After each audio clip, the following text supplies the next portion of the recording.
Rain hammered the old stone bridge like 1,000 fists, the kind of storm that drowns out every sound except for the whisper that cut through the night. Not today. Those two words came from a man with soaked boots and a daughter's tiny hand clutching his own. He never expected to be anyone's hero. He was just a father trying to get his little girl to dance practice. But when he saw a homeless woman gripping the railing, ready to let the raging river swallow her whole, he couldn't walk past. What happened on that bridge didn't just stop a tragedy, it lit a spark that would rebuild a life from the ashes. Follow my story to the end and comment your city so I can see how far this story travels. The wind whipped across the bridge, cold enough to slice through coats, rattling the metal lampposts that flickered in protest. Ethan Cole tightened his grip on his daughter Lila's hand as they trudged across the stones slick with rain. She was only 6, her yellow boots splashing in puddles, with a cheerfulness that made the gray day less heavy. He had learned to lean on that, her innocence, her stubborn brightness, even when his own world felt heavy with fatigue. Construction shifts didn't leave much room for rest, but he had promised Lila he'd take her to practice storm, or no storm. "Daddy?" She tugged his sleeve, her voice so small against the roar of water below. "Why is that lady standing there?" The question hit Ethan before he even fully saw the woman. Then he followed his daughter's gaze and his chest tightened. A thin figure clung to the railing halfway down, the span auburn hair plastered flat by rain shoulders, trembling. She wasn't simply admiring the view. He knew it instantly. Years of scanning job sites, noticing when a scaffold swayed or a worker froze, had honed an instinct that didn't fail him now. This woman wasn't standing, she was deciding. "Stay right here, baby," he said, ushering Lila behind one of the bridge's massive stone pillars. His voice was calm, but threaded with an urgency she picked up on. Her eyes widened, lips pressing into a small line, and she obeyed without protest. Ethan's heart thudded so loud it drowned the storm as he stepped forward. The river below was no gentle creek. It had been raining for 3 straight days, turning Cedar River into a churning beast, brown water foaming and slapping against the supports, like it wanted to swallow the bridge whole. One wrong step over that railing and there would be no coming back. "Excuse me," Ethan said, his tone carrying through the downpour. "Are you all right?" She didn't turn at first. Her knuckles were white on the iron arms, trembling in a way that had nothing to do with cold. When she did glance over her shoulder, he saw eyes that should have been beautiful green flecked with gold, but rimmed red from too many sleepless nights. A woman who hadn't just lost her footing, she'd lost everything. "I'm fine," she said hoarsely, words brittle, automatic. "Just enjoying the view." Ethan let his eyes flick down at the torrent below. Violent, hungry. Not the kind of view anyone sought in weather like this. "It's rough down there today," he said, steady but gentle. "Not much of a view worth standing in the rain for." That drew a laugh from her, if it could be called that. Empty, scraped of humor, like it hurt to force air through her chest. "Rough seems appropriate." Another gust slammed across the bridge, and he noticed her body sway slightly. The tremor in her hands deepened her grip iron hard, but desperate, as if she was fighting not to let go. He realized this wasn't hesitation, it was war. A war inside her that she was losing. "I'm Ethan," he said, taking a careful step closer, palms open to show he meant no harm. "That's my daughter Lila over there." He nodded toward the pillar. Lila, peeking with round eyes, offered a tiny wave. Despite the cold, despite the rain plastering her dress against her thin frame, the woman's lips parted as she whispered back, "She's beautiful." Ethan nodded. "I'm lucky." "Lucky," the woman repeated, and her voice cracked. Tears mingled with the rain until he couldn't tell which was which. "I don't remember what that word feels like anymore." Ethan stayed quiet. Years of running crews taught him that sometimes silence carried more weight than words. She stared down at the torrent, her shoulders sagging. Then the dam broke. Words poured out, halting at first, then tumbling faster, like if she didn't say them now, she'd never get the chance. 3 weeks ago, I had everything. My husband Trevor, my little boy Jasper, 8 years old, smart, funny, wanted to be a vet one day. We weren't rich, he worked at the grain elevator, I did bookkeeping. But we were happy. Her voice grew fierce, then brittle. And then, the fire. Ethan's throat tightened. He didn't have to ask. He saw it in the way her chest heaved. Trevor hadn't made it out, and I thought... She choked, clenching harder on the railing. At least I had Jasper. At least we could grieve together. But then she swallowed hard. Last week, there was an accident. The road was slick. The car slid off into a ditch. I woke up in the hospital. They said Jasper. Her voice cracked into silence. Ethan closed his eyes, the weight of her words pressing against him like a physical force. He wanted to reach for her to offer something solid, but all he had were words, and words felt so small. Still, he forced them out firm as he could. No, that wasn't your fault. Accidents are cruel, but they aren't murder. Her bitter laugh cut through the storm. Insurance money from Trevor's death paid for Jasper's funeral. Can you even imagine I buried my son with my husband's life insurance? I have nothing left. No home, no job, no family. She looked down again at the furious water. There's nothing left of me. Behind the pillar, Lila's small voice rose above the storm, sweet and piercing. Daddy, she looks sad, like when Goldie went to heaven. The woman flinched, eyes shifting toward the little girl's voice. Something softened barely there, a flicker Ethan hadn't seen until now. He latched onto it, desperate. My daughter's right, Ethan said gently. You are sad, but you don't have to be alone in it. He took one more step, rain dripping from his chin. Come with us. Just for a cup of hot chocolate. There's a cafe down the street, warm and dry. Nothing fancy, but it's better than this bridge. Her grip trembled. She shook her head, whispering, I don't have money. My treat, Ethan said quickly. From one parent to another. Or maybe from someone who's been helped by strangers before to someone who needs help now. She stared at him, suspicion warring with exhaustion. Why do you care? You don't even know me. I'm nobody. Ethan's voice was low, steady. Because I've been where you are. Because my daughter's watching. And I want her to learn we don't walk away from people who are hurting. He held her gaze through the storm. Whatever you were thinking about doing tonight, not today. The river roared, the wind howled, and then at last her hands loosened from the railing. The storm had not eased, but something in the air shifted the moment her hands let go of the railing. The iron bar no longer held her prisoner. It was just wet metal beneath trembling fingers. Ethan caught that sliver of surrender, the small act of choosing to stand rather than fall. He didn't lunge at her. He knew better than to crowd someone who'd been dangling over the edge of despair. Instead, he stayed steady 2 paces away, rain dripping from his jawline boots, planted like he was anchoring the whole bridge himself. Her breaths came ragged. Each inhale a battle, each exhale a surrender. Why, she whispered again, almost swallowed by the roar of the river. Why didn't you just keep walking? Most people would have. Ethan swallowed hard. Because I couldn't. Not with her watching. He tilted his head toward the stone pillar where Lila peeked her curls plastered to her forehead by the storm. She sees everything. She remembers everything, and I don't want her to remember her dad turning his back when someone needed help. The woman's eyes darted toward Lila again. For a heartbeat, the innocence of a child's gaze seemed to carry more weight than any sermon. Lila's small hand waved again, brave and unknowing, and the woman's lips trembled into something that wasn't quite a smile but wasn't despair either. Ethan took the opening. What's your name? Her mouth worked as if saying it felt like opening a wound. Finally, Rachel. He nodded, letting her claim that moment. Names mattered. They tethered people back to themselves when everything else tried to strip them away. Rachel, he repeated softly as if reminding her she still existed. She clutched her arms around herself, shivering. It doesn't matter. You can't fix this. No, Ethan agreed, voice even.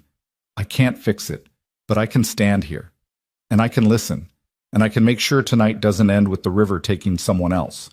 He motioned toward the street beyond the bridge. Let's get dry, please. Rachel's laugh was hollow, but it carried less bite than before. You think a cup of cocoa is going to solve this? No, Ethan said. But it'll buy you one more day, and sometimes that's enough. The silence between them was sharp as glass. Rain smacked against the stones, the river hissed with fury. Headlights passed behind them, throwing fleeting beams of light on Rachel's gaunt face. Her eyes closed. For a terrible second, Ethan thought she'd step forward again. Then she whispered, "Not today." The words echoed his own soft but real, and relief surged through him like heat. He extended a hand, not a demand, not a rescue rope, but an offer. After a long pause, Rachel's fingers brushed his, then gripped fragile yet desperate. He guided her away from the railing back onto the safe width of the bridge. From behind the pillar came the thump, thump, thump of little boots, and suddenly Lila was there, small arms wrapping tight around Rachel's soaked coat. "You're okay," she declared with childlike certainty muffled against the woman's stomach. "Daddy said you're okay." Rachel froze, shocked by the embrace.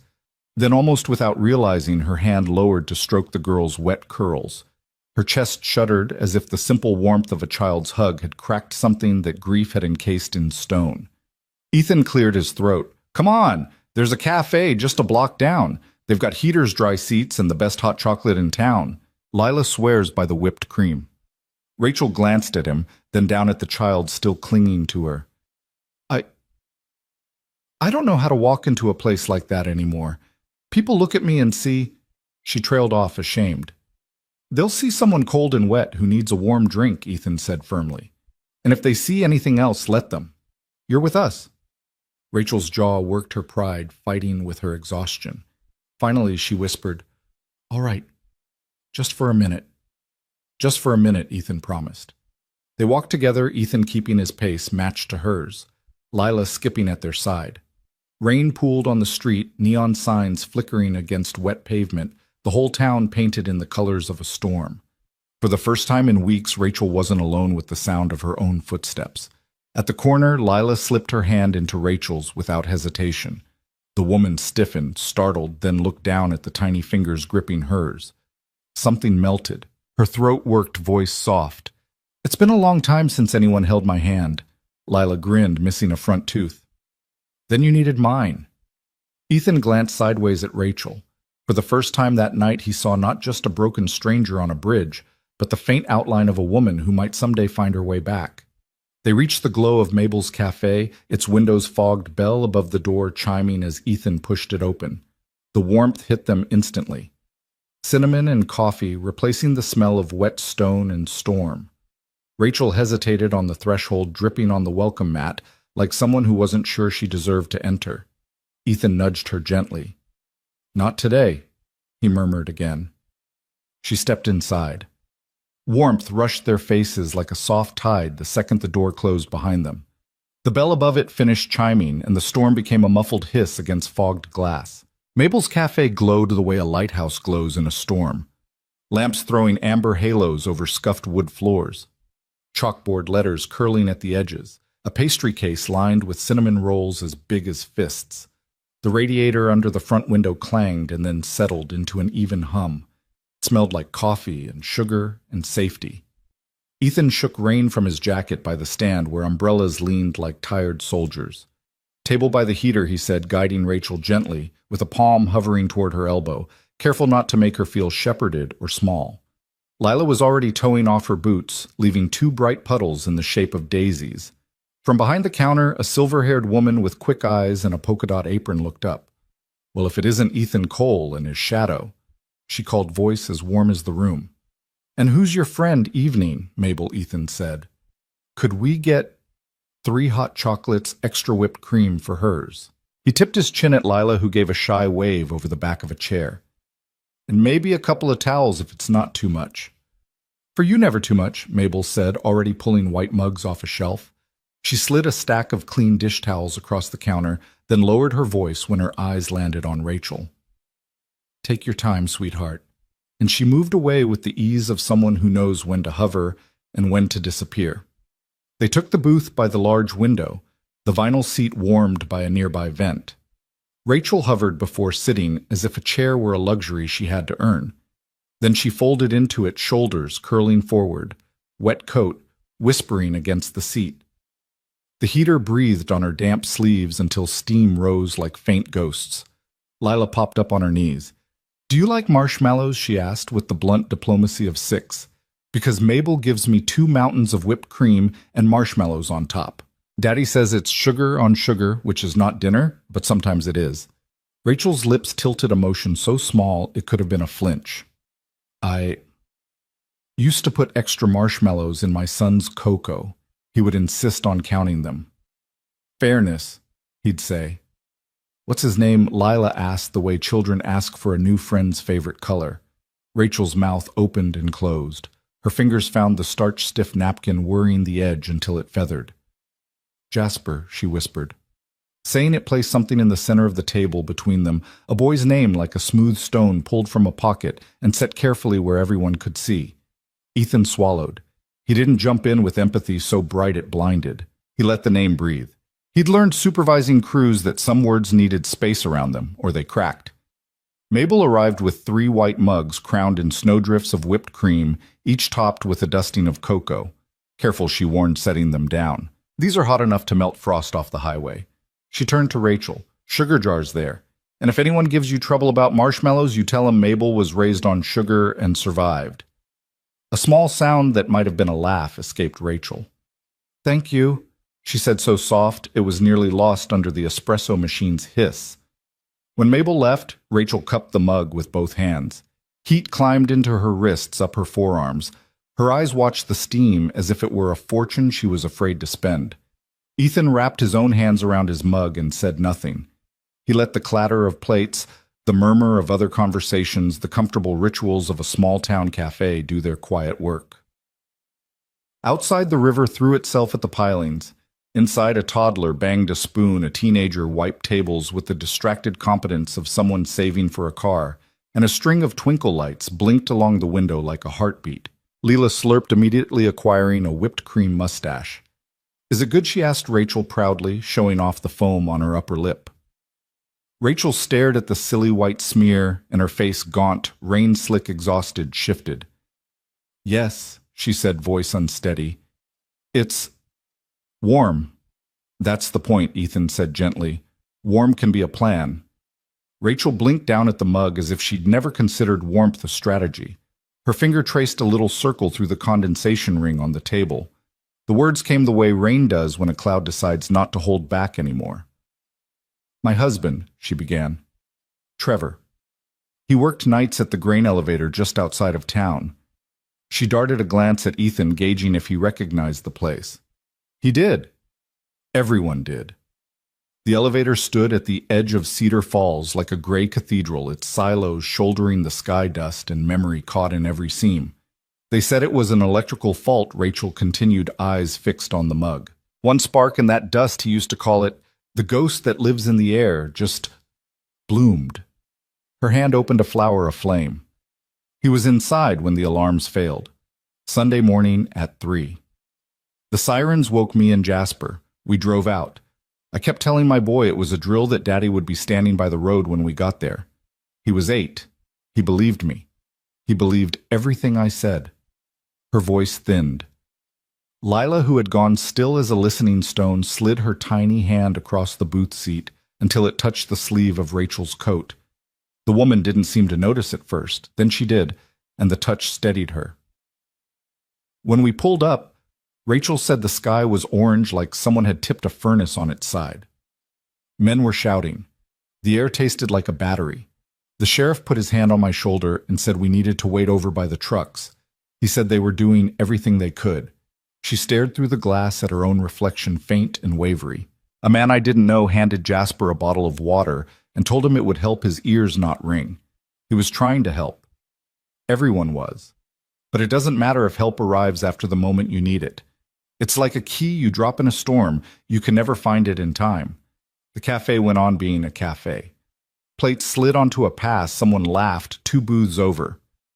The bell at the door tinkled as a latecomer dripped in. The ordinariness made Rachel's story feel even heavier, because life had the indecency to continue in the same room where someone was remembering the worst night of her life. They called it, she said, each word now measured careful.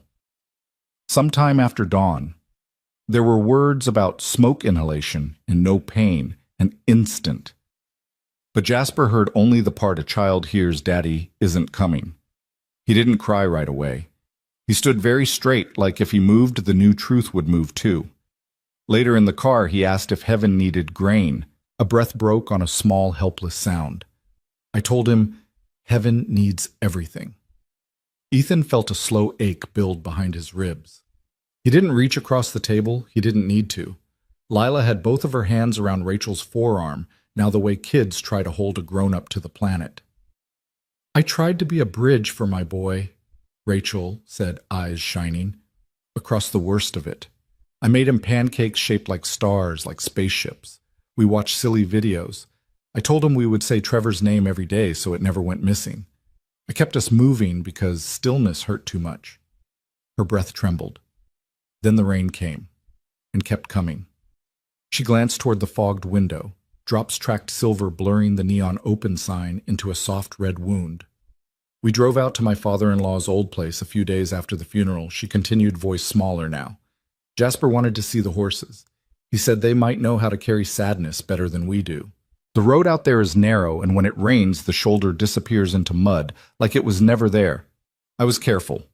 I swear to you, I was careful. Her hand tightened on the mug. A curve came up, and we took it just a little too fast. Or the tires slipped. Or I blinked for a second too long.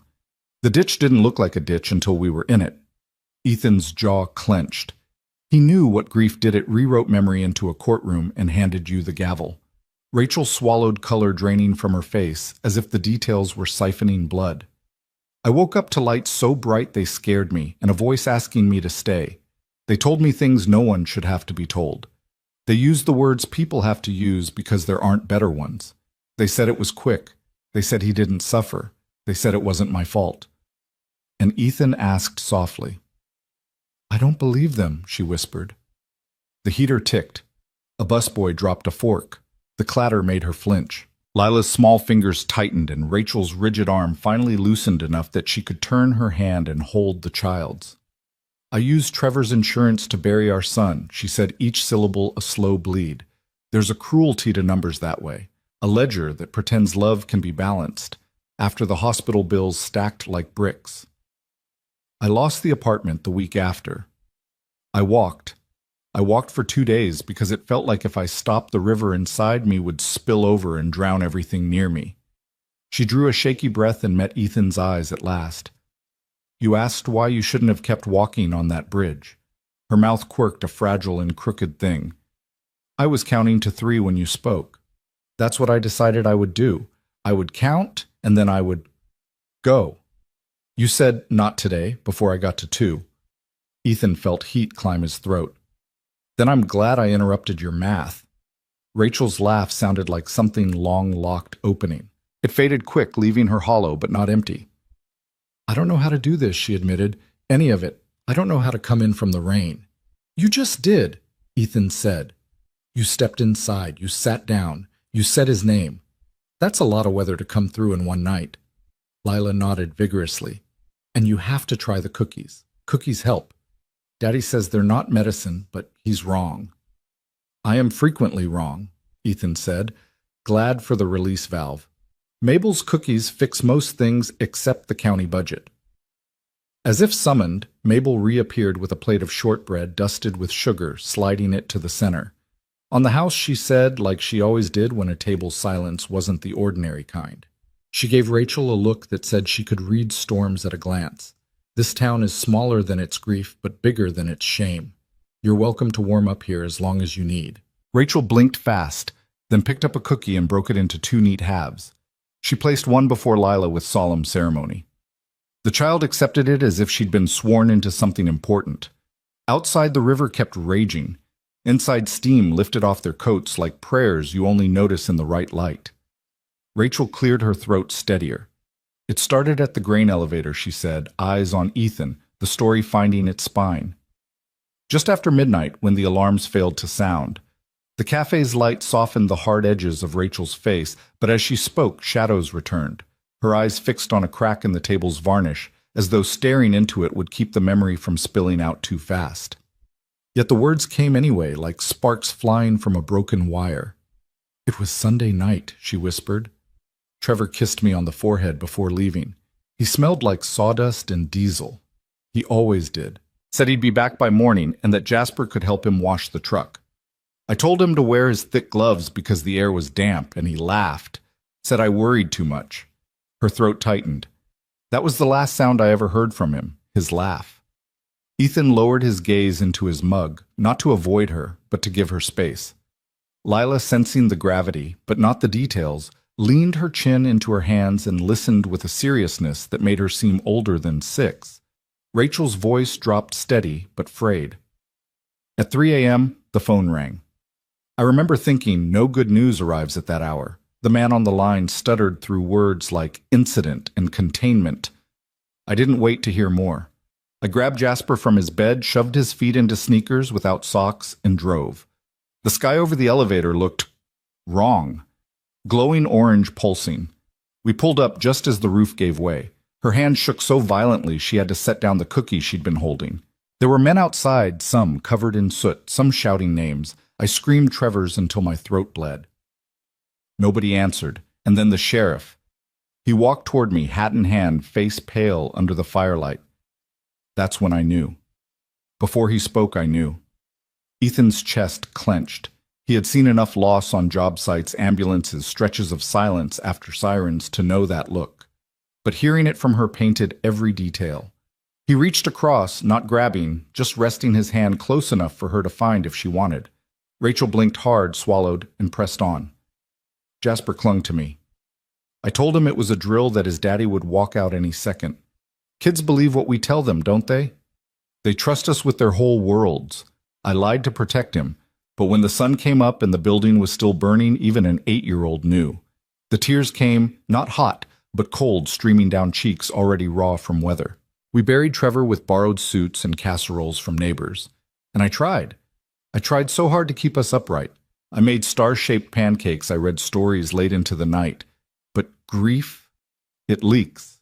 It comes out in the way you forget milk at the store or leave the laundry until it sours. Jasper would watch me trying to be strong because I couldn't be. My little boy trying to carry me. Her body curled forward, the mug clasped tight between her palms. And then came the drive. He begged to see his granddad's farm. The horses will help, he said. So I loaded him into the car even though the rain was pouring. The tires slid at a bend I thought I knew better than my own heartbeat. One moment we were talking about how horses dream, and the next, she stopped pressing her lips shut. Lila's soft voice broke the silence. Did the horses help? Rachel made a sound halfway between a sob and a laugh. They never got the chance, sweetheart. Her shoulders shook. I woke up to lights and strangers, and they told me my boy was gone. They told me I didn't even get to say goodbye. I killed him. No, Ethan said, his voice iron under velvet. You didn't. That was an accident, Rachel. You didn't put him in harm's way. The road, the rain, that's not your fault. She shot him a look bitter. Isn't it? I was the driver. I had one job, keep him safe. Ethan leaned in, holding her gaze. Accidents aren't murder. They're cruel, they steal what matters most, but they're not crimes committed by love. And you loved him. I can hear it in every word you've said. Her mouth trembled. For a long moment, the cafe's hum filled the gap dishes, clinking, rain ticking against glass. Finally, Rachel whispered, He used to paint faces on rocks from the creek. Dozens of them. Our windowsill was a village of pebble people. He gave one to Trevor to keep in his lunchbox. Her voice cracked. They found it in his pocket after the fire. My husband's last breath and my son's painted stone side by side. Ethan exhaled sharply, fighting his own burn behind the eyes. Beside him, Lila slid from her seat, scooted around, and climbed into Rachel's lap without permission. The move startled Rachel, but then the girl's small arms wrapped around her neck. You're sad, Lila murmured, but Daddy says hugs help. Rachel broke. The sobs came hard and shaking, her hands clutching the child, as if anchoring herself against a tide.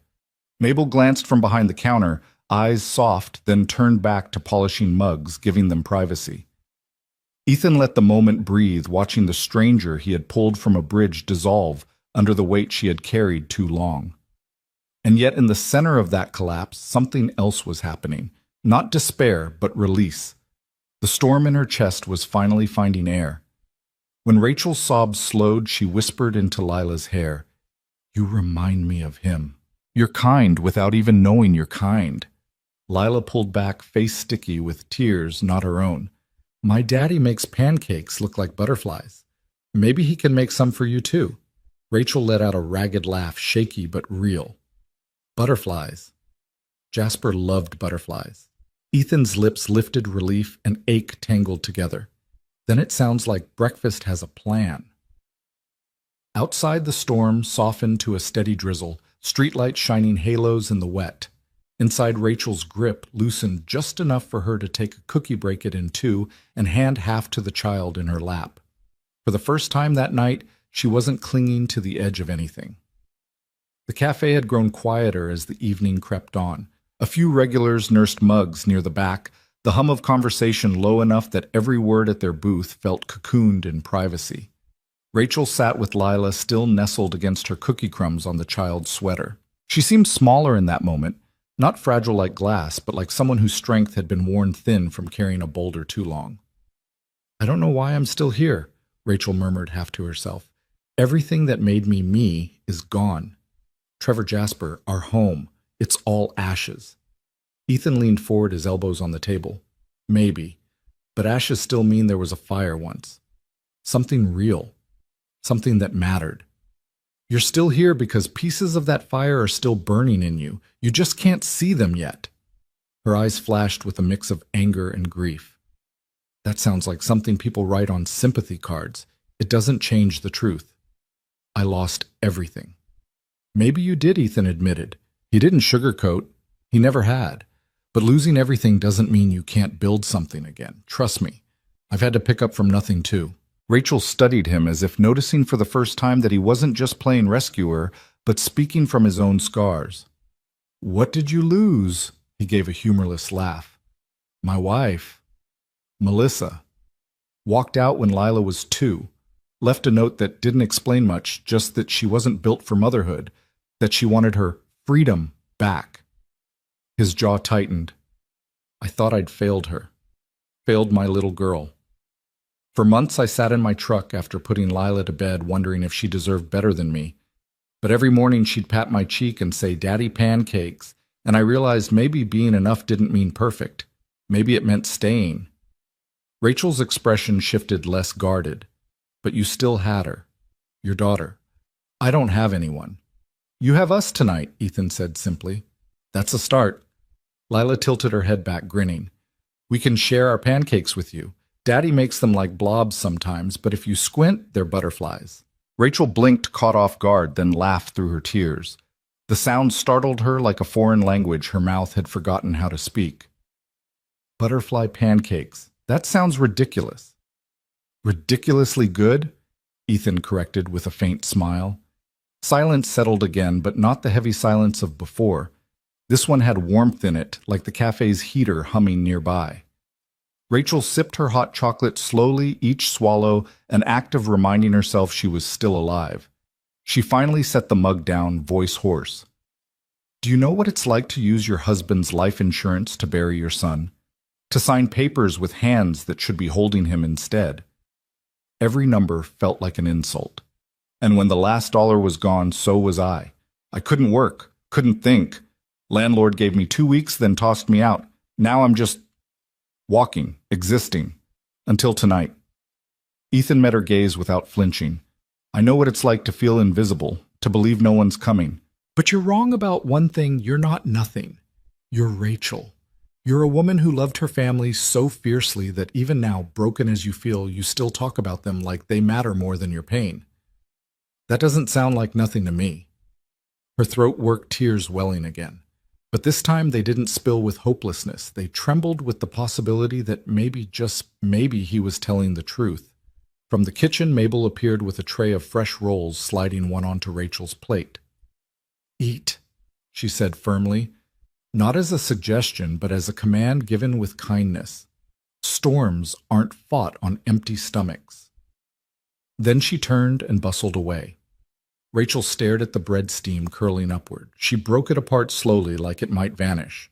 The first bite filled her eyes with fresh tears, not because of grief, but because of the sheer normalcy of warm food in a safe place. "I can't pay you back," she whispered. "Good," Ethan replied. "I'm not asking you to. Someone helped me once when I couldn't stand on my own. I never got to repay them. So maybe this is how it works. We don't pay back, we pay forward. Rachel's lips trembled. Why me? Out of everyone you could have stopped for, why me? Ethan's voice was low but firm. Because you were there. Because you needed someone. And because my daughter was watching. If I want her to grow up knowing we don't walk past hurting people, then I had to show her right. Lila piped up proud. That's what Daddy says, we don't walk away. Rachel closed her eyes, overwhelmed. For the first time since she'd stood on that bridge, she wasn't gripping the edge of despair. She was holding warmth, holding words, holding the small truth that maybe she wasn't entirely lost. Ethan watched her shoulders lower just slightly, like a burden had been shifted, not lifted, but moved enough for her to take a breath. Outside, the rain finally softened to a drizzle. Through the fogged windows, Cedar Falls looked gentler. Streetlights reflected on wet pavement, less like wounds and more like lanterns guiding the way. Rachel whispered again, almost inaudible, "Not today." And for the first time she said it as a choice, not a plea. The drizzle outside softened into a mist, blurring the edges of Cedar Falls, as if the whole town had been painted in watercolor. Inside the cafe, warmth wrapped around them like a quilt. Rachel sat with both hands cupped around her mug, as though she feared the heat might escape if she let go. For a long while she didn't speak, and Ethan didn't push her. He'd learned with construction crews and late-night fatherhood that silence could be a scaffold you held it steady until the weight someone carried could rest on it. Finally, Rachel broke the quiet. "I don't deserve this," she whispered, staring at the half-eaten roll on her plate. "The kindness, the hot chocolate, even your daughter's hug. I've done nothing but ruin lives. How can I accept this when I have nothing to give back?" Ethan leaned forward, resting his forearms on the table. His voice was steady, unflinching. "You're breathing. That's enough for tonight." She let out a brittle laugh, shaking her head. "Breathing isn't living." "No," he agreed softly. "But it's the first step." Across the table, Lila licked whipped cream from her spoon, listening with the strange attention of a child who understood more than adults realized. She piped up with simple certainty. "When I fell off my bike, Daddy said to just keep breathing until the pain got smaller. Then I could try again." Rachel blinked at her, startled. "And did it work?" Lila nodded, proud. "Yep, I got back on the bike. My knees were still bloody, but I didn't stop riding." Ethan gave a half smile. "She tells it better than I do." For the first time that night, Rachel smiled, a real if fragile curve of her lips. It looked like sunlight breaking through storm clouds, faint but undeniable. She exhaled, shoulders loosening a fraction. "I've been walking for 2 days. Slept in a bus station, then under the awning at the library. I kept thinking maybe someone would notice, but people just looked through me. It's easier to pretend the broken aren't standing right in front of you." Ethan's jaw tightened. He'd seen that same emptiness in his own reflection once sitting in his truck at midnight with a baby monitor on the seat beside him, wondering if he mattered. "I noticed," he said quietly, "and you're not invisible here." Rachel's gaze flicked to him, searching his face for cracks for insincerity. She found none. Slowly she nodded, as though allowing herself to believe just for tonight that his words could be true. The bell above the cafe door jingled as a young couple hurried in, shaking off rain. Their laughter filled the room briefly before they settled at a booth. Rachel flinched at the sound as if joy itself stung. Ethan caught it and shifted. "You know, he said changing tack, this place has a secret menu." Rachel arched a brow, skepticism flickering through her exhaustion. "Secret menu, mm-hmm." He gestured toward Lila. "Tell her." Lila grinned wide. "Butterfly pancakes." Rachel let out a disbelieving laugh, hand flying to her mouth. "Pancakes. At a cafe." "Not just pancakes," Ethan said, feigning seriousness. "Art. Culinary masterpieces. They don't look much like butterflies, but don't tell her that." "They do too," Lila protested, stomping a little boot on the seat. "Sometimes." Rachel laughed again, softer this time. It wasn't the brittle sound from the bridge, but something looser, like a knot loosening in her chest. She pressed her fingers to her eyes, shaking her head. "I can't remember the last time I laughed. Feels strange." "Good strange?" Ethan asked. Rachel lowered her hand. Her eyes were rimmed red, but something lighter lingered there. "Good strange." They fell into easier conversation after that, talking about small things. About how Cedar Falls used to host a fall festival with caramel apples, about how Lila was practicing for her dance recital on Saturday. Rachel listened, really listened, nodding when Lila described her butterfly costume in vivid detail, from the glitter wings to the way she twirled until she got dizzy. "You should come," Lila said suddenly, matter of fact. "Daddy says I need people in the audience who aren't him because Daddy's always clapped too loud." Rachel's lips parted in surprise. I don't think you should," Lila interrupted firmly. "It's Saturday at 4. You can sit with Daddy." Ethan chuckled, shaking his head. "She doesn't take no very well." Rachel looked down at her mug, then at Lila's eager face. Something softened. Maybe she whispered, "Maybe I could." The moment held tender and fragile. Ethan felt it like a rope catching just before someone falls. When they finished their cocoa, Ethan slid out of the booth and offered his hand. Rachel hesitated, then took it. Her fingers were cold, but there was a spark of life in the grip. "Where will you go tonight?" he asked gently as they stepped toward the door. Rachel shook her head, embarrassed. "I don't know. I was going to walk until I found somewhere dry enough to close my eyes. Doesn't matter where." Ethan frowned, then glanced at Lila. "Well, you're not doing that. Not anymore. You're coming with us, at least until the rain lets up." Rachel stiffened, pulling her hand back. I can't impose like that."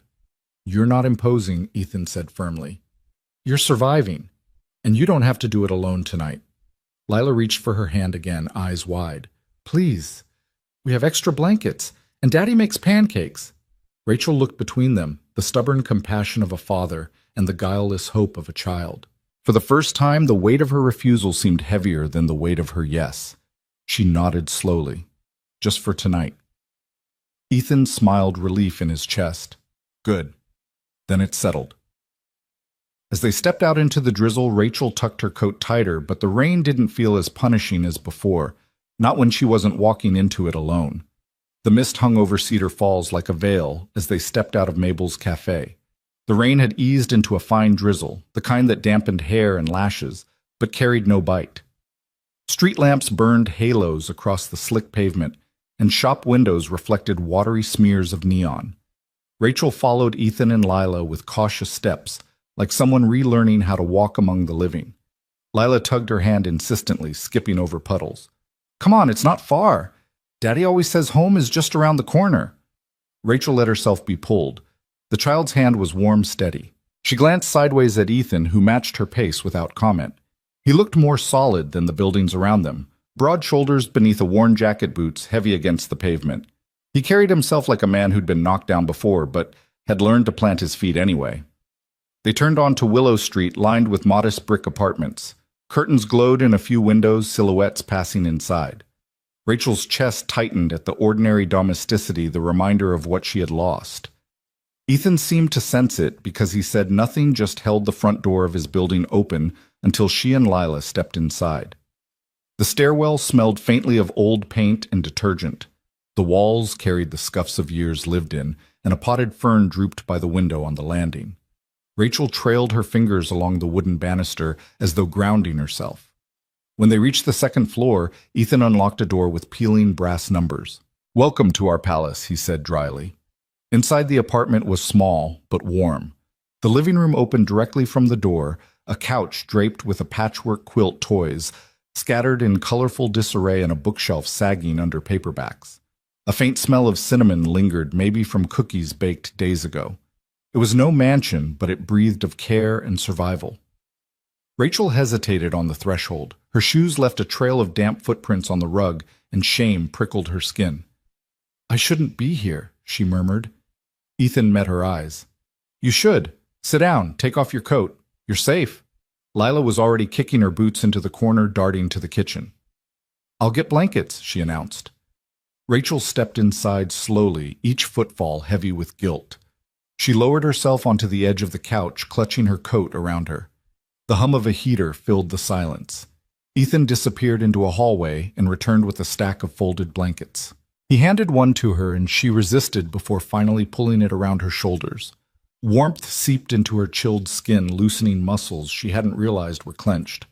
"You don't have to thank me," Ethan said, settling into the armchair opposite. I've been in spots where a stranger's kindness kept me afloat. This is just me passing it on. Rachel stared at the frayed edge of the blanket. I don't know how to be someone worth helping anymore. You don't have to be worth it, Ethan said quietly. You just have to be here. Lila reappeared, dragging another blanket twice her size, plopping down beside Rachel. She snuggled close, her small weight pressing comfort into Rachel's side. You can sleep here, Lila said matter-of-factly. Daddy snores sometimes, but you'll get used to it. Ethan chuckled. Thanks for selling me out, kiddo. Rachel laughed softly, a sound that surprised her. The blanket slipped further across her shoulders, and she let herself lean back into the couch. For the first time in weeks, her body wasn't braced against cold cement or hard benches. They talked little that night. Ethan busied himself in the kitchen making tea he admitted wasn't very good. Lila showed Rachel her butterfly costume twirling clumsily across the room until she toppled into giggles. Rachel watched with a pang Jasper had once twirled the same way, cape flying behind him. The memory stung, but it didn't crush her. When it grew late, Ethan set a pillow and folded blanket on the couch. It's not much, he said, but it's dry. It's safe. Rachel's throat tightened. I don't know how to thank you. Don't, Ethan said. Just rest. Lila hugged Rachel before scampering off to her room. Good night. Don't let the rain bugs bite. Rachel blinked at the odd phrase, then laughed despite herself. Good night, Lila. When the apartment settled into quiet, Rachel lay on the couch staring at the ceiling. The hum of the heater, the soft creaks of an old building, and the distant rhythm of rain outside the window blended into a lullaby. She closed her eyes.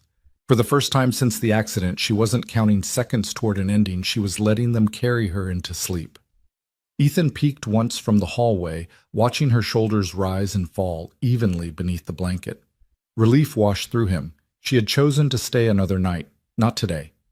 In the dim glow of the streetlight filtering through the blinds, Rachel shifted slightly, her hand brushing the fabric of the couch like she was testing its reality. A whisper escaped her lips, fragile but clear. Maybe tomorrow. Ethan stood quietly in the doorway, his heart heavy but steadied. Tomorrow was more than enough. Morning crept into the apartment, softly slipping through the blinds in pale bands of gold. The storm had passed, leaving the air damp and clean. Rachel stirred on the couch, the borrowed blanket tangled around her legs. For a moment, waking felt like surfacing from deep water. Her body braced for cold concrete or the echo of a bus station. Instead, she found warmth, the smell of coffee drifting from the kitchen, and the faint sound of a little girl humming. She sat up, slowly blinking. Lila stood in the middle of the living room, her butterfly wings strapped crookedly to her pajamas, twirling with all the seriousness of a ballerina on stage. "You're awake," the child exclaimed, cheeks flushed. "Daddy's making pancakes. Want to help me count how many flips he ruins?" Rachel's lips curved in a weary smile. "I wouldn't miss it." Ethan emerged from the kitchen, spatula in hand, his hair still damp from a quick shower. "You're up. Hope you like pancakes. We don't have much else this morning." Rachel tightened the blanket around her shoulders. "I don't want to impose—" "You're not," Ethan interrupted firmly. "You're a guest. Sit. Eat. That's the rule." The words carried a gentle finality that left no room for protest. Rachel allowed herself to sink back against the couch, watching as Lila bounded into the kitchen to supervise. The smell of batter and butter filled the small apartment, mingling with the rich aroma of coffee. For the first time in weeks, Rachel felt something stir that she thought had died appetite. When Ethan brought the plates out, Lila clapped. "Butterflies," she declared. The pancakes were lumpy, some edges browned too dark, but their vague shapes resembled wings if you tilted your head. Rachel laughed a startled, honest sound. "These are—" she began. "Masterpieces." Ethan finished with mock pride. "Blobs." Lila corrected, giggling. Rachel picked up her fork and cut into one. The warmth, the sweetness of syrup, the simple act of breakfast in company, it felt almost holy. Her eyes prickled with tears, but for once they weren't just grief. They were gratitude. They ate quietly, the clink of forks filling the space. Lila recounted in vivid detail how her recital rehearsal had gone yesterday, arms flapping as she tried to imitate the dance teacher's graceful moves. Rachel listened intently, nodding, smiling at the child's enthusiasm. She caught herself leaning forward, elbows on the table like a mother listening at her own kitchen table. The realization sent a pang through her chest. After breakfast, Ethan began gathering plates. Rachel jumped up. "Let me help. You don't need to." "I want to," she insisted. He studied her for a moment, then handed her a dish towel. "All right then." They moved together in the small kitchen, Rachel drying plates while Ethan washed. The sink's running water and clatter of utensils became a rhythm almost domestic, and Rachel felt a strange sense of normalcy bloom inside her. She hadn't touched a dish in weeks, not since before the accident. As she set the last plate in the cupboard, she whispered, "Thank you." Ethan wiped his hands on a rag. "For what?" "For reminding me what mornings used to feel like." Her voice cracked. "I'd forgotten." Ethan's eyes softened. He didn't try to answer. Some things weren't meant to be patched with words. The rest of the morning passed gently. Rachel sat with Lila, coloring at the coffee table, letting the child chatter about everything from butterflies to glitter to why pancakes should be considered vegetables if they have blueberries. Rachel laughed often, though the laughter still trembled like glass. By noon, she grew restless. Standing at the window, she watched the street below. Cars passed, people hurried with umbrellas, life unfolding as if her own hadn't ended weeks ago. Guilt pressed heavy in her chest. "I should go," she said abruptly. Ethan looked up from repairing one of Lila's toy wings. "Where, I don't know," she admitted, hugging her arms. "But I can't stay here. You've done enough. More than enough." Ethan set down the toy. "Rachel, walking out into the rain again isn't strength, it's punishment. You don't deserve more punishment." Her jaw tightened. "But I don't belong here." "You belong wherever someone makes space for you," he said firmly. "And we're making space." Before she could respond, the door creaked. Mabel stepped inside, carrying a covered tray. "I knocked, but no one heard," she said cheerfully. "Brought cinnamon rolls before they disappear, and I heard from a little bird that I might be looking for help in my cafe." Rachel blinked. Helped Mabel set the tray on the table, then met Rachel's eyes. Waiting tables, nothing fancy, just serving coffee, smiling at regulars, maybe helping with the morning baking. It doesn't pay much, but it's honest. And it comes with as many cinnamon rolls as you can sneak when I'm not looking. Rachel's mouth fell open. I don't have experience. I don't even experience," Mabel scoffed. "Honey, I've been doing this 30 years. I can teach anyone to pour coffee. What I can't teach is kindness, and I've already seen you have that." Rachel froze, stunned by the offer. The idea of working again, of earning a place in the world instead of drifting through it, felt impossible and terrifying. "Why me?" she asked softly. Mabel shrugged. "Because Ethan brought you in from the rain, and I trust his judgment. Because I saw the way you listened to his little girl, and because I know when someone's ready for a second chance." Rachel's lips trembled. She looked at Ethan, then at Lila, who was already stuffing her mouth with cinnamon roll. "I don't know if I can." "You can," Ethan said gently. "One step at a time. Just like last night." "Not today." Rachel swallowed hard. For the first time in weeks, the future wasn't just a wall of darkness. It was a door cracked open, waiting. She nodded, voice shaking. "Okay, I'll try." Ethan smiled. "That's all you have to do." And as cinnamon sugar warmth filled the room, Rachel realized she had crossed another bridge, this one not of stone and rain, but of kindness and trust. The next morning, Rachel walked through the doors of Mabel's cafe.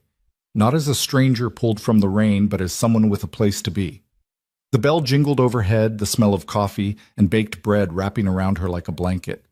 She clutched the strap of the borrowed bag Ethan had pressed into her hands that morning. Inside were a spare shirt and an old pair of jeans he insisted she take.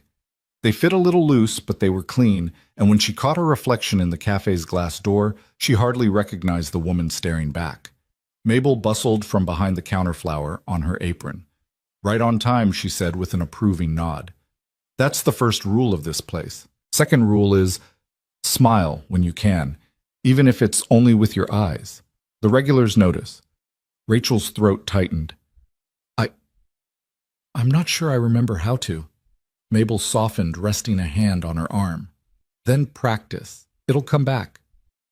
Ethan had walked her there before heading to his construction site, Lila skipping between them like a bright thread tying them together. Rachel hadn't realized until he left how much steadier she felt with him nearby. Now, standing in the cafe's glow, she drew a slow breath and told herself one step. Just one. By mid-morning, she was wiping down tables, watching Mabel pour coffee with a flourish that turned routine into ritual. Customers came and went, farmers in mud-splattered boots, office clerks craving muffins, a pair of high school kids rehearsing lines for a play. Rachel moved quietly, but she was moving, and that was more than she had done in weeks. At one point, a man at the counter dropped his spoon, and Rachel bent to retrieve it. When she set it back before him, he looked her in the eye and said, "Thanks." Just that simple, ordinary gratitude. It hit her harder than she expected. She had forgotten what it felt like to be acknowledged. By noon, her hands ached from carrying plates, but there was a lightness in the ache. She wasn't just enduring the hours, she was earning them. When Ethan came to pick up Lila after school, the bell above the door chimed and Rachel's heart lurched in a way she hadn't felt in years. He filled the doorway, hard hat dangling from his hand, sawdust still clinging to his jacket. Lila barreled in, wings strapped over her school clothes, announcing, "Daddy? I told everyone at school that Miss Rachel works at Mabel's now." Rachel blushed. "Miss Rachel." "That's what she called you," Ethan said with a smile. "I guess it's official." Mabel waved them toward a booth. "You two sit. Your girl's been a help. Quick learner." Rachel ducked her head, embarrassed by the praise, but Ethan caught her eye. "Told you, you've got more in you than you think." They shared a late lunch, Lila chattering about recital rehearsals and glitter catastrophes. Rachel laughed more than once, sometimes quietly, sometimes with surprise. And Ethan watched her laugh like a man witnessing spring after a long winter. As the days turned into weeks, Rachel found rhythm in the cafe's routine. Morning shifts, wiping counters, learning which customers tipped in quarters and which in stories. Mabel's steady presence became an anchor, and each evening she walked back with Ethan and Lila, sharing dinners that often involved butterfly pancakes or improvised casseroles. But even as routine took hold, Rachel's guilt still surfaced. One evening after Lila had gone to bed, she lingered at the window of Ethan's apartment, arms wrapped around herself. The streetlights reflected in her eyes. "I killed my child," she whispered, voice trembling. "I carry that with me every step. I don't know how to live past it." Ethan leaned against the doorway, arms crossed, eyes steady. "You didn't kill anyone. You were in an accident, a terrible, cruel accident. You've been punishing yourself ever since, but Rachel Jasper wouldn't want you to stop living. Kids don't love us because we're perfect. They love us because we're theirs." Tears slid down her face, silent and raw. "But what if I'm too broken to be anything else?" Ethan stepped closer, his voice low but firm. "Then let yourself be broken for now. But don't mistake broken for worthless. I know the difference because I've been there. You'll heal not all at once, not perfectly. But you will. And until then, you've got us." Rachel turned toward him, and for the first time she didn't flinch from the kindness. She let it land shaky as it was. In the bedroom down the hall, Lila's small voice floated out. "Daddy, don't forget to turn off the hall light. Ordinary words, ordinary life." Rachel clung to the sound like a rope thrown across a chasm. When Ethan returned to the living room, Rachel had whispered something so soft he almost missed it. "Thank you for seeing me when I couldn't see myself." He only nodded because he knew words weren't enough. But inside he felt something shift, a quiet knowing that saving her on that bridge had also saved a piece of himself. Outside, the river still ran beneath the stone bridge, but Rachel hadn't been back to its edge. Not once. By the time autumn painted the town in shades of amber and rust, Rachel had become part of the rhythm of Mabel's cafe. The bell above the door greeted her each morning as if it had been waiting for her all along. She wore an apron now faded blue patched at the pocket, Mabel's old spare. At first Rachel had tied it awkwardly, fumbling with knots, but now the motion felt natural, her hands remembering what competence felt like. She learned regulars by heart. Mr. Dawson, who ordered black coffee at 6 sharp before heading to the feed store. The high school kids who piled in after class for pie and laughter. Mrs. Patel, who left Rachel sticky notes with quotes from poetry books tucked under her saucer. Each interaction was small, but it added up to something Rachel hadn't known in months: belonging. Ethan noticed the change. He'd drop in after shifts, dust still on his boots, to find Rachel laughing at something Mabel said, her shoulders less hunched, her eyes clearer. Lila would tug him toward the counter, demanding a cookie, and Rachel would slip her one with a conspiratorial wink. The sight always struck Ethan like sunlight proof that the woman he'd met on the bridge was stepping back toward life inch by inch. One Friday evening, after the cafe closed, Ethan lingered as Rachel wiped down the last table. Lila, exhausted from a long week of rehearsals, had fallen asleep in the booth, curled under a quilt Mabel kept handy for cold nights. The place was quiet except for the rattle of rain beginning again on the roof.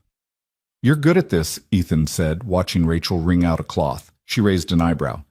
"At what scrubbing syrup rings?" "At being here," he replied. "At showing up. At listening. People notice." Her laugh was soft, self-deprecating. "I still wake up some mornings thinking it's a mistake that someone will tap me on the shoulder and tell me to leave." "No one's tapping you," Ethan said firmly. "This is your place now, too." Rachel leaned against the counter, gripping the rag. Sometimes I catch myself forgetting how heavy it all is. I'll laugh at something Lila says, or I'll smile when Mr. Dawson tells one of his awful jokes, and for a moment I don't feel the weight. And then the guilt comes crashing back, like I've betrayed them, Trevor Jasper, by daring to feel okay. Ethan stepped closer, lowering his voice. "That isn't betrayal. That's survival. Loving them doesn't mean drowning with them. It means carrying them forward while you keep breathing." Her eyes shimmered. She looked at him like he was handing her something precious, something she wasn't sure she was allowed to hold. "And what if I'm not strong enough?" He held her gaze. "Then lean on someone else until you are. That's what people are for." Rachel exhaled shakily, nodding. She glanced toward the booth where Lila slept, her tiny chest rising and falling steadily under the quilt. She saved me, you know, that night on the bridge. Her voice. It reached me when nothing else could. Ethan's throat tightened. "She has that effect." Rachel smiled faintly. "She reminds me of Jasper. The way kids just believe. Believe in cookies fixing sadness. Believe in costumes making them heroes. I thought I'd never feel that kind of light again. But then she held my hand and I realized maybe the world wasn't finished with me." For a moment, silence stretched between them, full but not empty. Then Lila stirred in the booth, mumbling about butterflies, and both adults smiled. They walked home together, Rachel carrying the sleeping child in her arms, while Ethan balanced the umbrella above them. The rain pattered steadily, softer than the storm that had first brought them together. Rachel's steps felt sure, not dragged by despair, but guided by purpose. Later that night, after Lila was tucked in, Rachel stood by the window of the apartment. The street glistened below lamplight, reflecting off wet pavement. Ethan joined her, leaning a shoulder against the frame. "You've come a long way from that bridge," he said quietly. She nodded, tears prickling her eyes, not from grief this time, but from the strangeness of gratitude. "Because you didn't walk past me." Ethan shook his head. "Because you chose to listen, to stay." Rachel closed her eyes, hearing again the roar of the river, the hiss of rain, and Ethan's voice cutting through it. "Not today." She whispered it now, a mantra, a promise. "Not today." The words no longer felt like defiance against death. They felt like an invitation to life. October's chill settled over Cedar Falls, scattering leaves across the sidewalks in swirls of red and gold. At Mabel's cafe, the heater clanged to life each morning, and Rachel found herself moving with an ease she hadn't known in years. The customers knew her by name now, a nod here, a smile there. It wasn't pity she saw in their faces, but recognition. She was no longer the woman invisible on the streets. She was Rachel, the one who remembered Mr. Dawson liked exactly 2 sugars, the one who saved the last slice of pecan pie for the sheriff who came in late on Thursdays. Yet even as her hands grew surer, balancing trays and refilling mugs, the ache of guilt lingered beneath the surface like a bruise. She carried it with her every day, tucked beneath the apron strings. And some nights when the cafe closed and the town quieted, it broke through. One of those nights, Rachel sat at Ethan's kitchen table long after Lila had gone to bed, the hum of the refrigerator filling the silence. A half-empty mug of tea cooled between her hands. Ethan leaned back in his chair, studying her face. "You're somewhere else tonight," he said gently. Rachel's voice was low, thick. "I keep seeing him. Jasper. The way he laughed when he painted faces on rocks, how serious he looked in his Superman cape. And then I see the ditch, the rain, the way the paramedic shook his head before I could even ask. It replays over and over like I'm being punished." Ethan's jaw tightened. "That's not punishment. That's grief, Rachel. It loops. It gnaws. But it doesn't mean you're guilty." She lifted her eyes, tears shimmering. "But I was driving. I was supposed to protect him." "You were protecting him," Ethan said firmly. "Every day in every way you could. You cooked. You read to him. You carried his grief alongside yours. That one night, Rachel, no one could have stopped the rain, the road, the slide. You didn't fail him. The world failed both of you." Her breath hitched, tears sliding unchecked. "How do you live with that kind of hole, with knowing you'll never hear his laugh again?" Ethan looked down at his hands, rough from years of work. "You don't fill the hole. You build around it. You let it shape you without letting it define you. That's how I got through when Melissa left. Every time I thought I was drowning, I looked at Lila and remembered she still needed me to swim." Rachel pressed her palms to her face, trembling. "But Jasper isn't here to need me."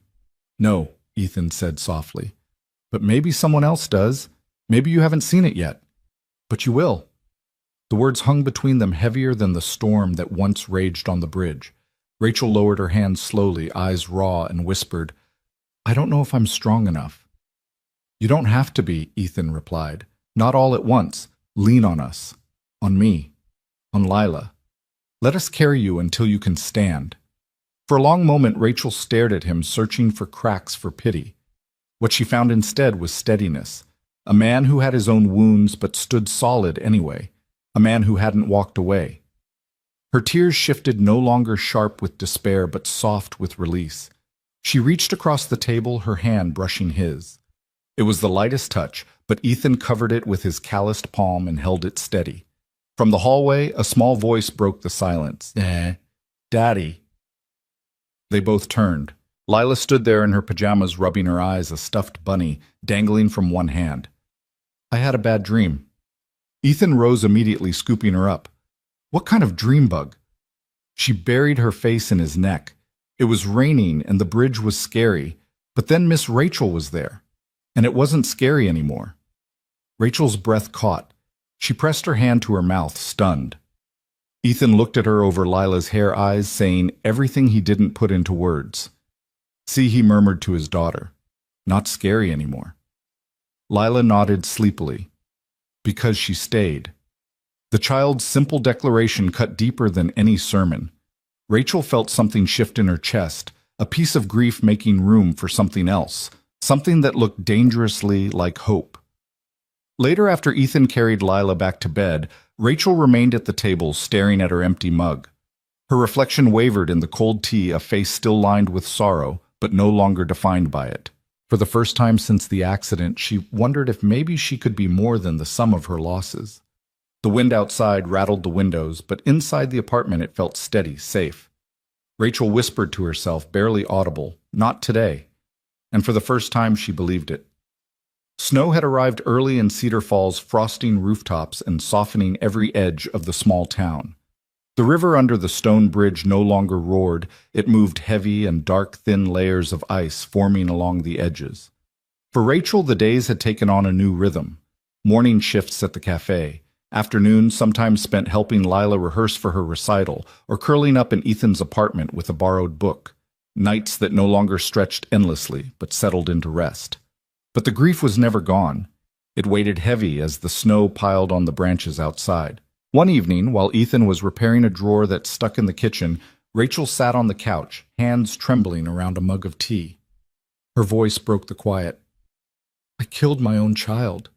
She whispered words so raw they made Ethan still his hammer mid-swing. He turned slowly, eyes steady on her. "Rachel, no, don't do that to yourself." Her throat tightened. "But I was driving. He trusted me, and I failed him." What kind of mother loses her son like that? Ethan set down the tool, wiping his hands on a rag as he crossed the room. He sat opposite her, his voice firm. A human one. One who loved him. One who would have traded places in a heartbeat if she could. Rachel, accidents happen. They don't care who you are or how much you love. You didn't kill Jasper any more than Trevor killed himself by going to work that night. Her face crumpled. But the guilt, it's all I have left of them. If I let it go, what's left? Love, Ethan said softly. The kind that doesn't die with them. The kind that you carry forward. Rachel shook her head, sobs breaking free. I don't know how.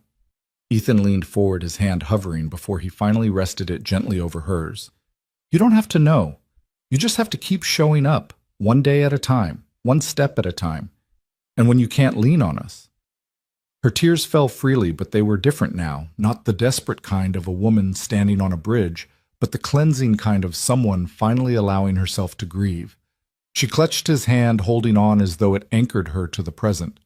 From the hallway, Lila appeared again this time, clutching a blanket around her shoulders. Daddy. Her little voice trembled. Ethan opened his arm and she hurried over, crawling onto his lap. She peered at Rachel, her brow furrowed with childlike wisdom. Are you sad again? Rachel swallowed hard. Yes, sweetheart, very sad. Lila tilted her head, thoughtful. When Daddy was sad about Mommy, he made butterfly pancakes until he laughed again. Maybe you can try that too. Despite the tears, Rachel let out a fragile laugh. Butterfly pancakes, huh? They work? Lila insisted, nodding solemnly.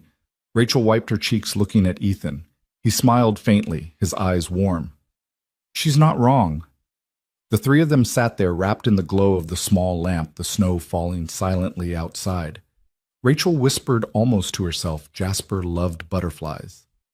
Then maybe he's sending you a message, Ethan said. That night, after Lila was asleep, Rachel helped Ethan in the kitchen. He handed her the mixing bowl while he worked the griddle. The first pancake came out lopsided, the second burnt at the edge, but by the third, something resembling wings took shape. Rachel laughed, really laughed, and the sound filled the small apartment with something brighter than any light bulb. You're better at this than I am, Ethan admitted.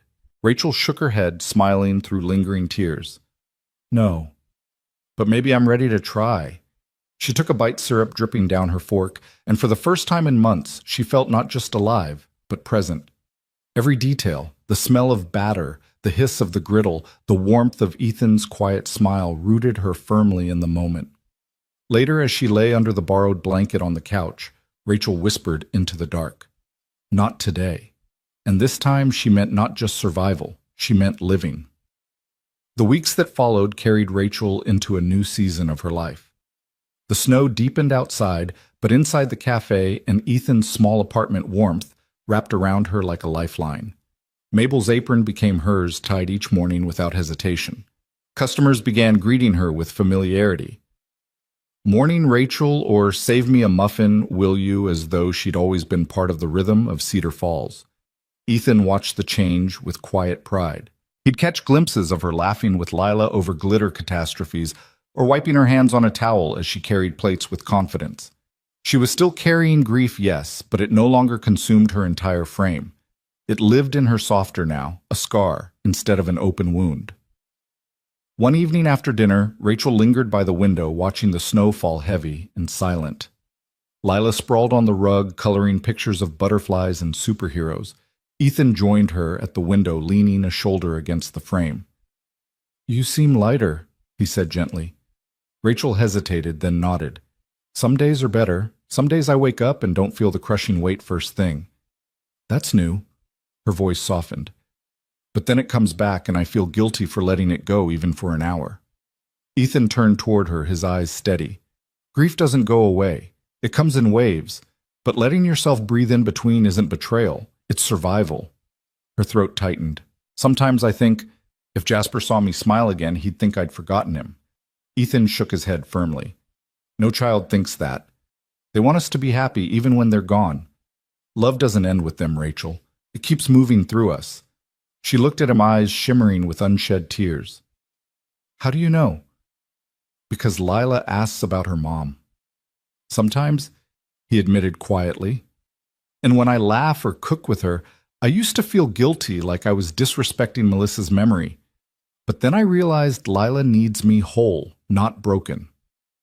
I think Jasper would want the same for you. Rachel closed her eyes, letting his words sink deep. When she opened them, the snow outside had thickened, covering everything in white. A world blanketed clean, even if only on the surface. That weekend, Lila insisted on making cookies. The kitchen turned into chaos, flour dusted across counters, chocolate chips scattered like confetti. Rachel found herself laughing as Lila dumped half the bag into the bowl. Subtlety is not her strength, Ethan joked, trying to salvage the recipe. Rachel rolled dough into lopsided balls, her hands remembering the muscle memory of home. When the first tray came out of the oven, golden and steaming, she nearly cried at the smell. She hadn't baked since before the fire. "Try one," Lila urged, holding out a cookie. Rachel bit into it. The chocolate still melted, and tears slipped down her cheeks before she could stop them. "He loved cookies," she whispered. "Jasper. He'd eat them hot even if they burned his mouth." Ethan set down the spatula, watching her carefully. "Then tonight he's here with us." Rachel nodded through tears, and for once, the memory felt less like a knife and more like a blessing. Later that night, after Lila was asleep, Rachel and Ethan sat at the table with mugs of coffee. She traced the rim of hers, hesitant. "Sometimes I wonder if I was meant to survive that crash. If I'm supposed to do something with what's left of me." Ethan leaned forward. "Maybe you are. Maybe you're meant to take all that pain and turn it into something that helps someone else." Her brow furrowed. "But how?" He shrugged. "I don't know yet. But I know you have a gift. You listen. You feel everything deeply. That matters." Rachel studied him, the warmth in his eyes, the steadiness of his presence. "You really believe that I do?" The room fell quiet, the kind of quiet that wasn't empty, but brimming with possibility. Outside, the snow continued falling, blanketing the world in silence. Rachel whispered more to herself than him. Not today. Not tomorrow either. For the first time since the night on the bridge, she believed the words carried her forward, not just one day at a time, but into something resembling a future. Spring came slowly to Cedar Falls. The river swelled with thaw birds returned to the trees, and storefronts pushed open their doors to let in the warmer air. For Rachel, it meant mornings no longer filled with the sharp bite of frost on her walk to the cafe, but the smell of wet earth and the faint promise of green. Life was creeping back into the world, and in its own way, into her. She had become part of Ethan and Lila's orbit now. Dinners together weren't exceptions anymore. They were routine. Sometimes casseroles thrown together from pantry scraps, sometimes pancakes shaped like butterflies, when Lila begged hard enough. And sometimes Rachel contributed fresh bread baked with hesitant hands, recipes she thought she had lost to grief but found herself remembering. But no matter how far she'd come, guilt lingered, an unwelcome guest. One evening after dinner, as Lila played with paper wings on the floor, Rachel lingered in the kitchen with Ethan drying dishes while he washed. The water ran warm over his hands, steam fogging the small window above the sink. "Ethan," she said suddenly, her voice raw. "I killed my child." The plate in his hand stilled. He set it carefully in the rack before turning to her. "Rachel."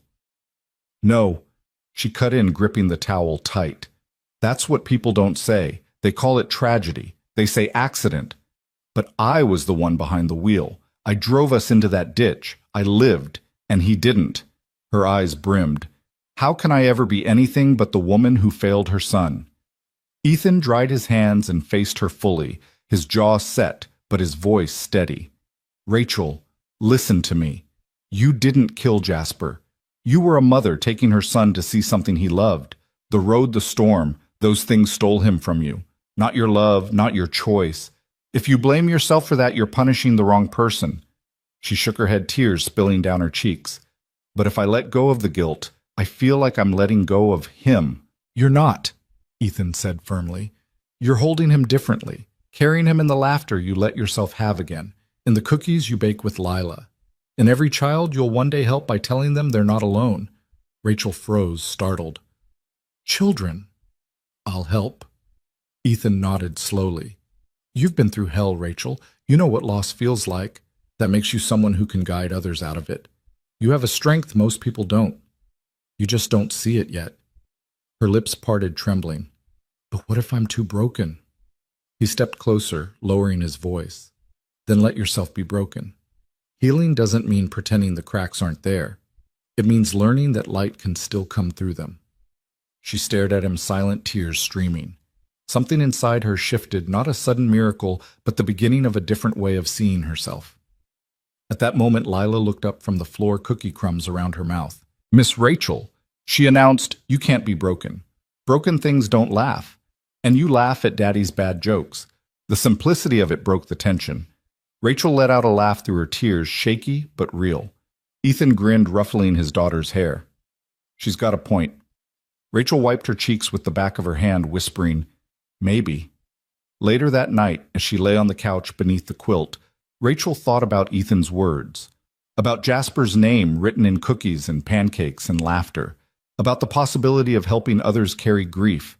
For the first time, she imagined a future where her pain could mean something more than suffering. She closed her eyes, whispering into the quiet, not today. This time it wasn't about refusing an ending. It was about allowing a beginning. The thaw gave way to full spring, and Cedar Falls bloomed again. Flower boxes sprouted outside shop windows, the bridge no longer a place of storm, but of daffodils pushing through cracks in the stone. Rachel's life was slowly mirroring the season still marked with shadows. Yes, but warmed by new growth she hadn't thought possible. At Mabel's cafe, she had become more than an extra set of hands. Customers asked for her by name, left notes of thanks on napkins, and lingered to share stories they didn't tell anyone else. She had discovered something she hadn't known. She carried the ability to listen so deeply that people felt lighter just for having spoken. Mabel noticed it too. One afternoon, wiping down the counter, she said, "You've got a gift, Rachel. Not everyone can sit with someone's sorrow and not flinch." Rachel blinked, stunned.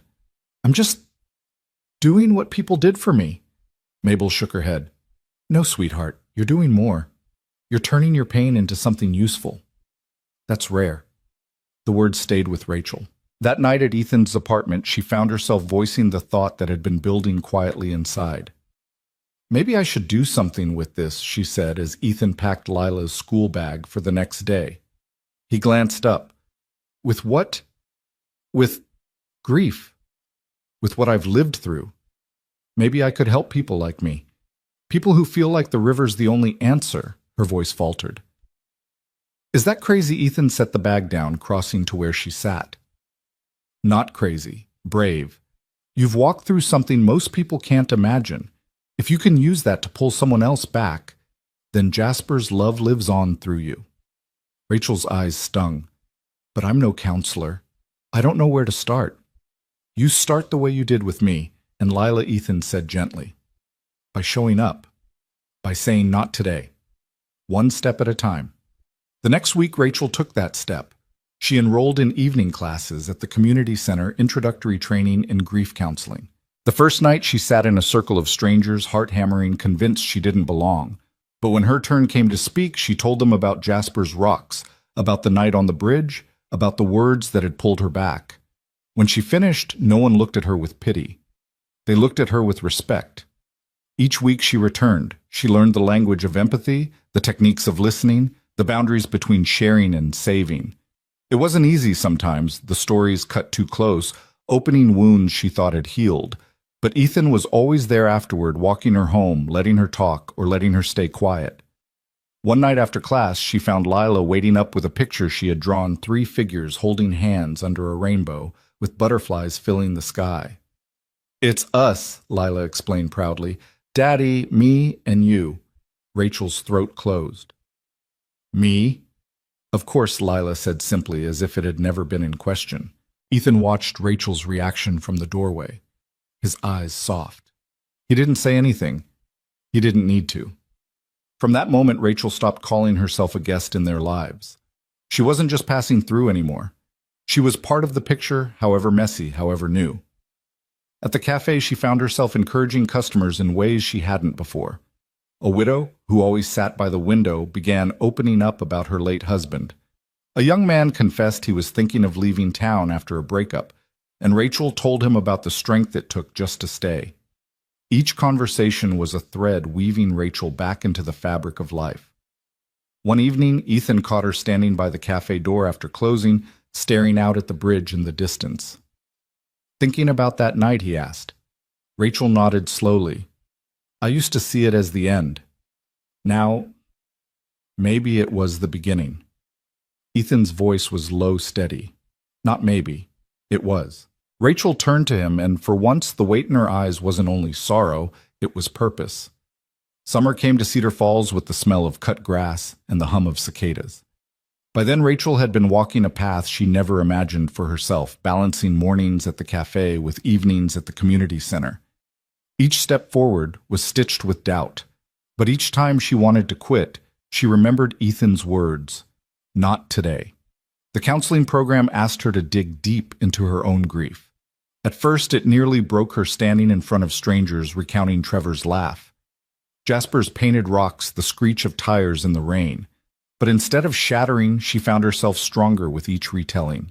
Her pain became a bridge others could walk across. Ethan and Lila never missed a milestone.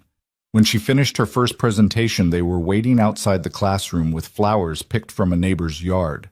When she passed a midterm exam, Lila made a butterfly-shaped card with glitter that clung to Rachel's hands for days. 6 months after the night on the bridge, Rachel stood in the community center auditorium dressed in a simple navy dress. The rows of folding chairs were filled with classmates, family, and friends. Ethan sat in the front row, Lila bouncing on his lap butterfly hair clip, holding back her curls. The director called Rachel's name. She walked across the stage, heart pounding, and accepted her certificate in grief counseling. For a moment, applause filled her ears, but what steadied her was the sight of Ethan and Lila clapping hardest, their faces lit with pride. As she turned to face the audience, she felt the weight of her journey. Just months ago, she had stood on a bridge convinced her life had ended. Now she stood on another kind of bridge, a threshold into purpose. That night, they celebrated with milkshakes at Mabel's cafe, even though it was long past closing. Mabel herself insisted, flipping the open sign back for the occasion. "For our girl," she said, sliding a sundae in front of Rachel. Rachel laughed, embarrassed. "I didn't do this alone." "No one ever does," Mabel replied. Later, as they walked home under the glow of streetlights, Rachel looked at Ethan. "I never thought I'd see this day." He gave her a half smile. "I did." She frowned playfully. "You're too sure of yourself." "Not sure of me," he corrected. "Sure of you." Her chest tightened. She looked away, blinking at the night sky. For so long she had believed she was nothing but broken glass. Now she realized she was becoming something else, something whole, though still scarred. In the weeks that followed, Rachel began working part-time at a new grief counseling center downtown. She poured coffee for widows who came just to sit in silence, held hands with parents who had buried children, listened to teenagers stumbling through loss for the first time. She didn't have to imagine their pain, she carried her own. And because of that, her words weren't pity, they were proof that survival was possible. At the cafe, regulars teased that Rachel had 2 jobs now, but everyone saw the pride in her eyes. Even her laughter had changed. It wasn't tentative anymore. It rang clear like church bells after a storm. One evening, as she walked past the old stone bridge on her way home from the center, Rachel paused. The river moved lazily beneath, reflecting the sunset. She rested her hand on the railing, the same railing she had once gripped with white knuckles. But now, instead of despair, she felt gratitude. Ethan's voice came from behind her, Lila skipping at his side. "Thought I'd find you here." Rachel smiled softly. "It doesn't haunt me anymore." Ethan glanced at the water.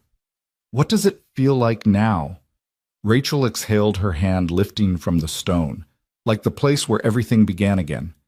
Lila took both their hands, swinging them as she skipped. "Come on, pancakes, before bedtime."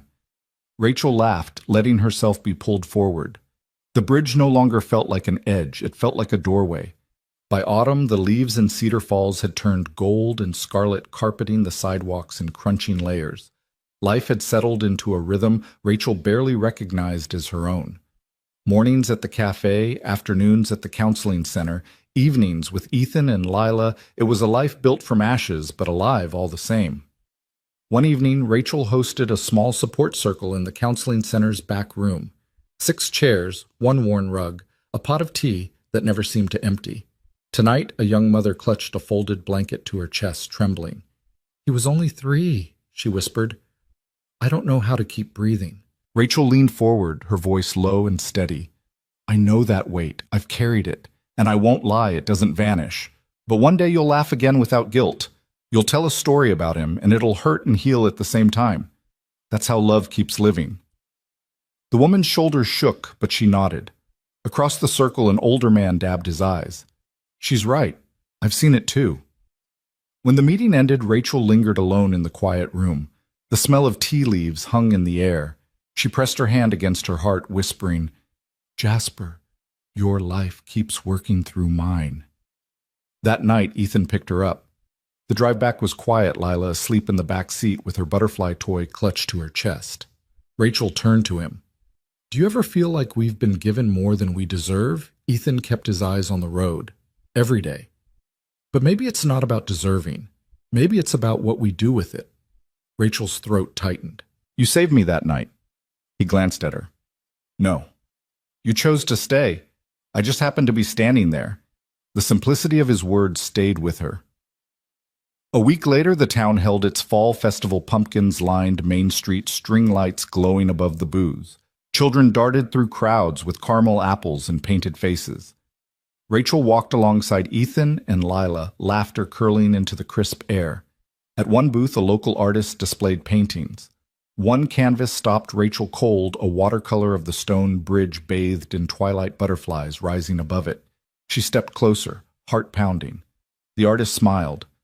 Painted that after hearing a story, a woman who nearly ended her life there, but didn't. They say she found her way back. Rachel swallowed hard fingers, brushing the canvas frame.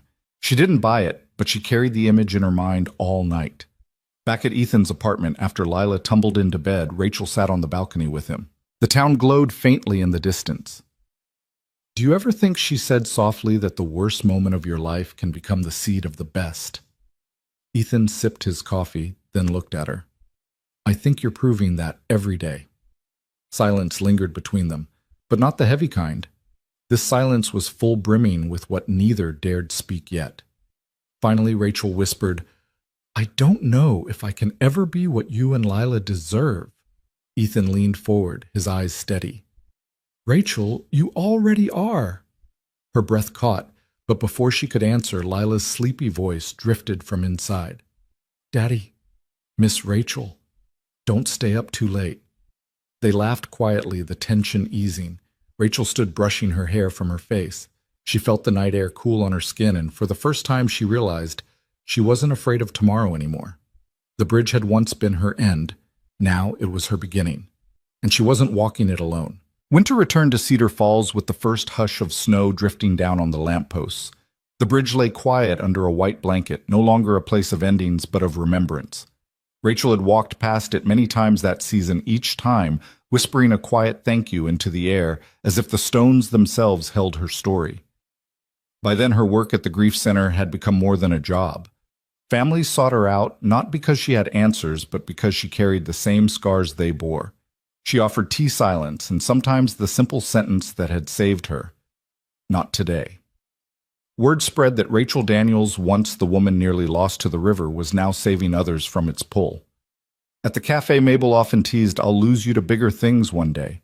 Rachel would only smile and shake her head. I'll never stop serving coffee here. It reminds me where I started. But in truth, Rachel had grown into something she never expected, a woman with purpose.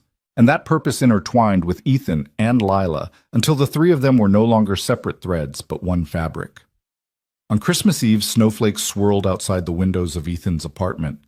Lila buzzed with excitement, arranging cookies for Santa, then collapsing into bed in a pile of blankets. When the child's soft snores filled the quiet, Rachel and Ethan found themselves alone by the tree. The lights reflected off Rachel's face, catching the shimmer of tears she hadn't meant to shed. It still feels like a dream, she whispered. Ethan reached across, taking her hand. What does that I get to be here? That I get to live?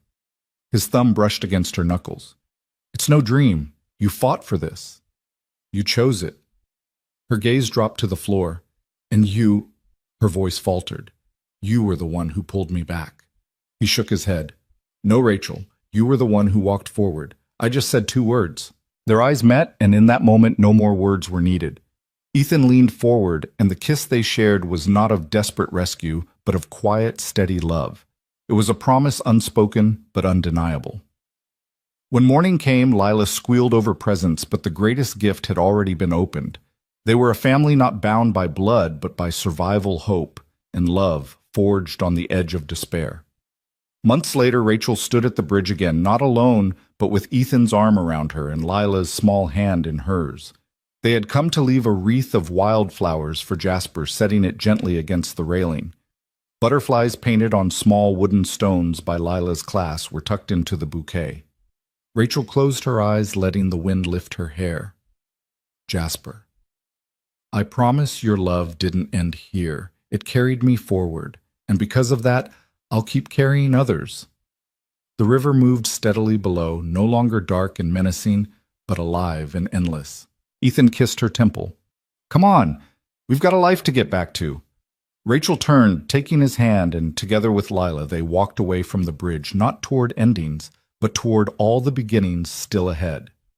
The story that had nearly ended on cold stone had become something else entirely, a testament that even in the darkest moments someone can whisper, "Not today," and that whisper can echo into forever.